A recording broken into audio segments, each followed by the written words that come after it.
All right, so here we are. We're finally on the last one.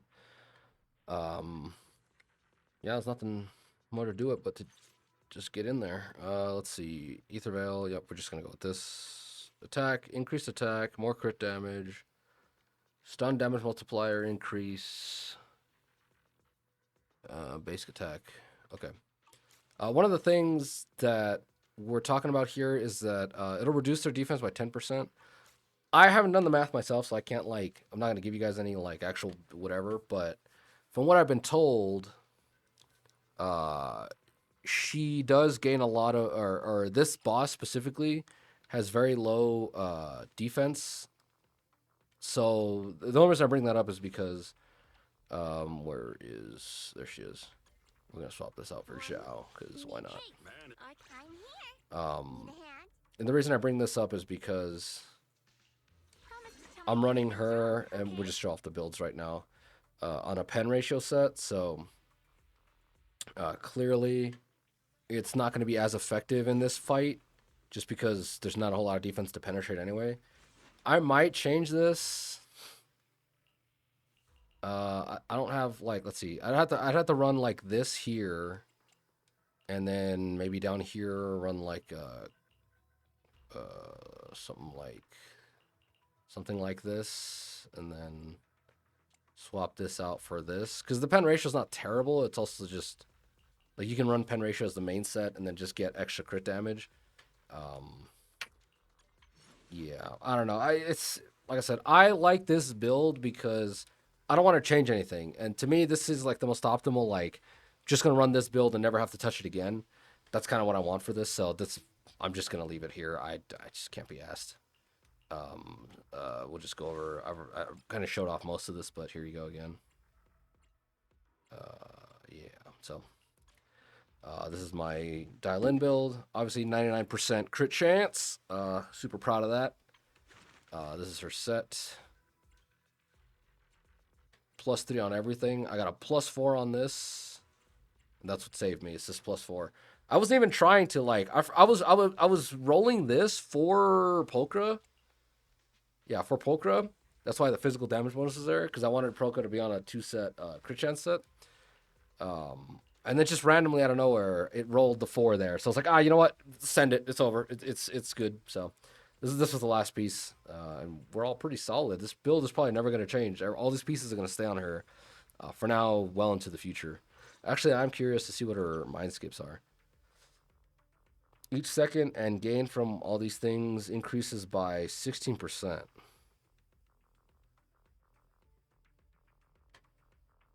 When they have the overwhelmingly positive buff. The overwhelmingly positive buff, I'm pretty sure, is the buff that increases their stun damage multiplier. So as long as that's on them, their attribute res is reduced by 15%, which is pretty crazy. So basically this fills up her meter faster so she can cheat out more ults. Especially with Shunguang, that's actually pretty beneficial. Gain additional 20% stun damage. Okay. Deal increased damage to targets afflicted by malicious complaint. Okay. This is what I thought this was, but I'm pretty sure that's not what that is. Because I thought this was the increase that it doesn't really matter. She has 2 main buffs. One of them increases. I thought they were kind of together, but apparently they're slightly separate. But one of them increases the stun damage multiplier, and the other one puts on a 40% damage buff to your team. I don't remember which one it is, but another build I'm super proud of. 41% crit rate, and then her health stats get her another 38 or something. So 38 plus 41, 70? Almost 80% crit chance. So she does a little bit of damage, not a lot, but when you do Hollow Zero, it gives you a breakdown of how much percentage. She still does 1% damage, but listen, she has 80% crit rate, health scaling, and she hits okay, right? It's not amazing, but yeah, she hits better than not. So this is her stats, whatever. One of the things is I'm actually excited to boost up her skills, but right now I need to save as many of these chips as I can for Miyabi because I'm pretty sure she's coming back either this next patch or the patch after. Don't quote me on that. I could be wrong. I feel like it's been a while in the rotation. It would make sense, but Yishuan hasn't been back in a while, and people are predicting she's coming back. So maybe there'll be some kind of weird double, like Yishuan plus Miyabi, double Void Hunter banner or something like that as a consolation prize for people who didn't get Yishing Wang. I kind of doubt that, but who knows, right? Anyway, this is her set. All these pieces to me are fantastic. I would like more HP on some of these. Like I would rather prefer a flat HP than attack percentage, but I'm not going to complain. Yeah, plus 3 HP, plus 3 HP. All these have her stats. All I want is crit rate and HP. So if they have crit damage, even better. So I just happen to have a bunch of pieces that have all 3 of the stats I want. This one was fantastic, 3 crit rate. Obviously, you kind of want some HP, flat HP rolls. Like I'm 1 flat HP roll away from getting. You need 25-8 because her buff increases in increments of 400, so 400 HP. So I need 50 more HP to get the next threshold to get another damage percentage point. But yeah, anyway, it's not that big a deal. It's just a funny thing to notice. +1, this one is not too bad, and then this one obviously not too bad. So yeah, let's just get in there. I'm running this guy. Yeah, okay.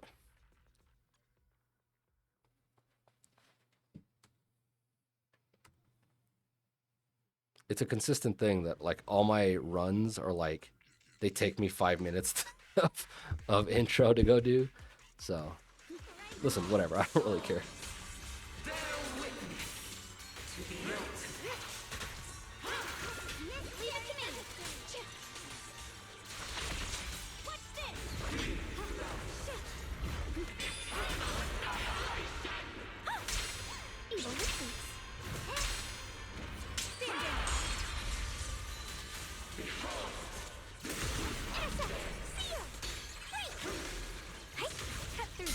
Oh, that was not supposed to happen. There we go.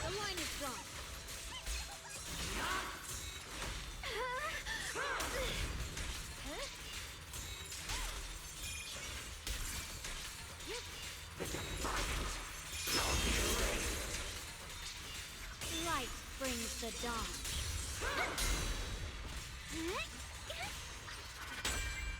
You just want to like throw out as many your Shunguang ult states as like humanly possible, so it's kind of like whatever.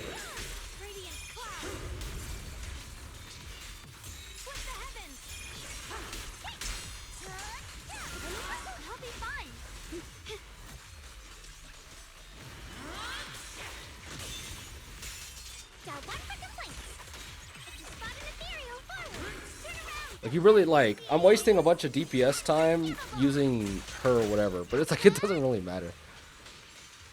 Like you would just be better off staying on what's her name. Like that's just how strong Shunguang is. It's just like all this extra whatever stuff you normally do doesn't matter. Just stay in her ult and just do her thing.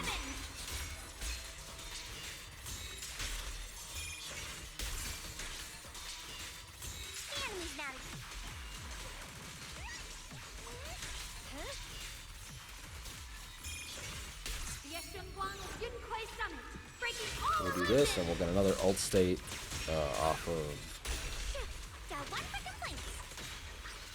this. This is like all you do for the entire match.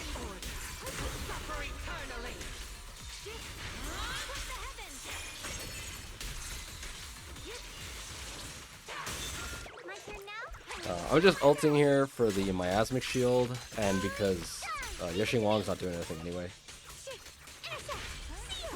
Yeah, I need to actually stay on her for a little bit. There we go.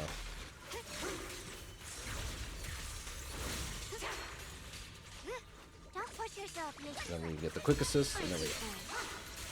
So it's just one of the funny things about Shunguang. It's just finding creative ways to keep her in her ult state.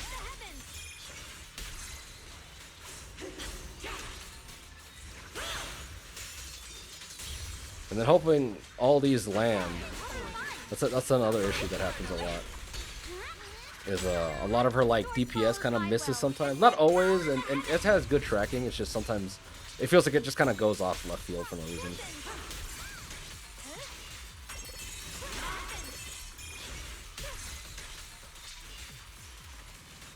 Blazing arc.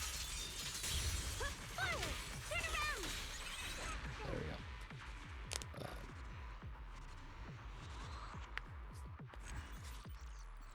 It's not too shabby. Not as good as I feel like I probably should have. I definitely think I can get a little more out of there, but partially. Let's go take a look at the build again. Not the build per se, but what did I want to look at specifically? I think partially. Well, again, the build maybe a little bit, but again, the thing with the Zhao is we're not getting a lot of benefit out of the Astro Voice set. Did we get? We did get all the performance points. Yeah, again, it's not terrible. It's just there's not a whole lot for everyone else to do. Dialyn is just here to cheat out the ults. Zhao is just here to throw up Aether Veil and keep her buffs up. So yeah. One of the things that I was probably missing, let's see. Anomaly damage doesn't work.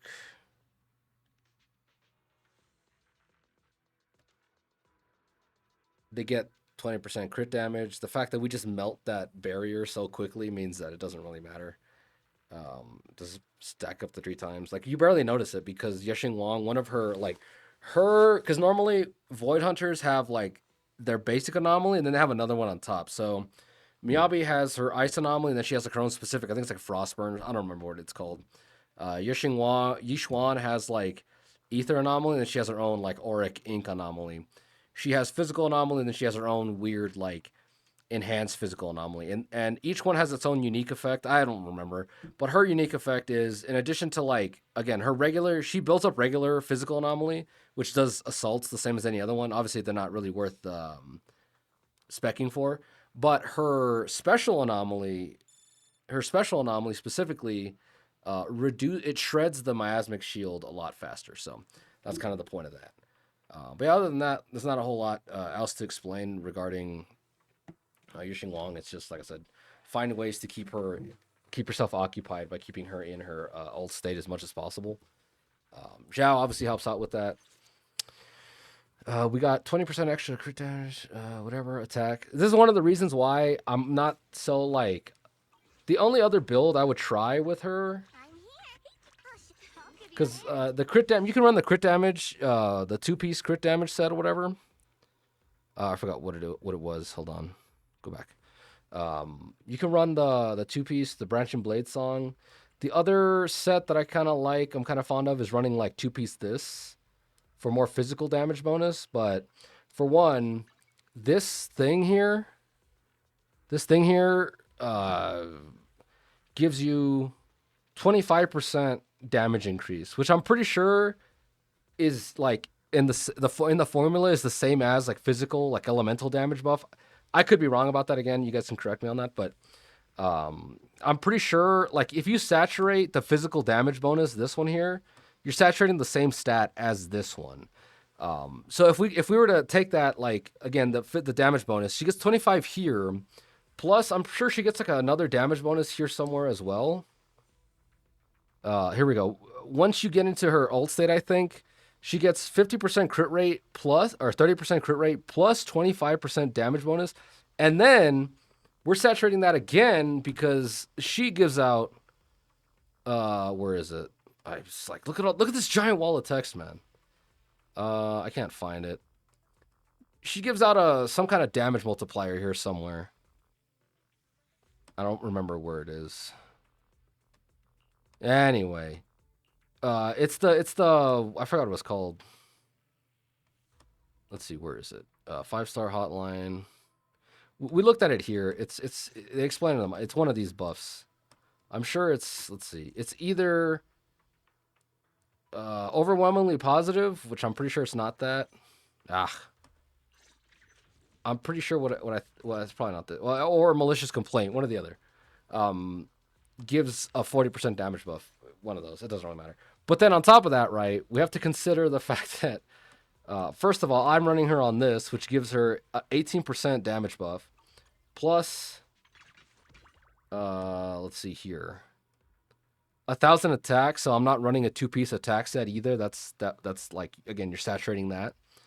And then let's see down here, you get a 40% damage bonus. Now, mine, since I don't have her at 27, mine's only 36% damage bonus. I think you guys can do the math on that. I'm not entirely sure. 36% damage. I'm okay losing that 4% damage bonus because the main way to get that extra, like to make her reach 27, is by running an HP weapon. But it's okay if I'm losing that 4 or 5% and gaining 18%. It's way worth it just to run this on her.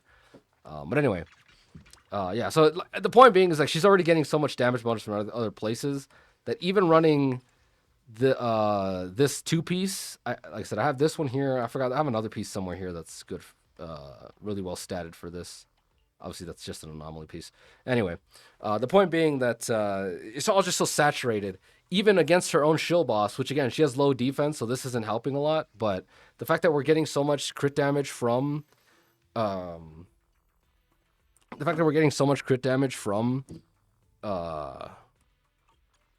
the stage buffs or whatever. Because let's take a look here again. Why am I? How did I get so far deep in here? Again, we're getting like 20% from here, and then we're getting another 20% from here. That stacks up 3 times. So it's like there's really nothing you can do. It's just everything is just dumping stats into you. So it's a good problem to have, I guess. But yeah. Well, we made it top 10% this time, so that's pretty cool. So I'll see you guys in the next video.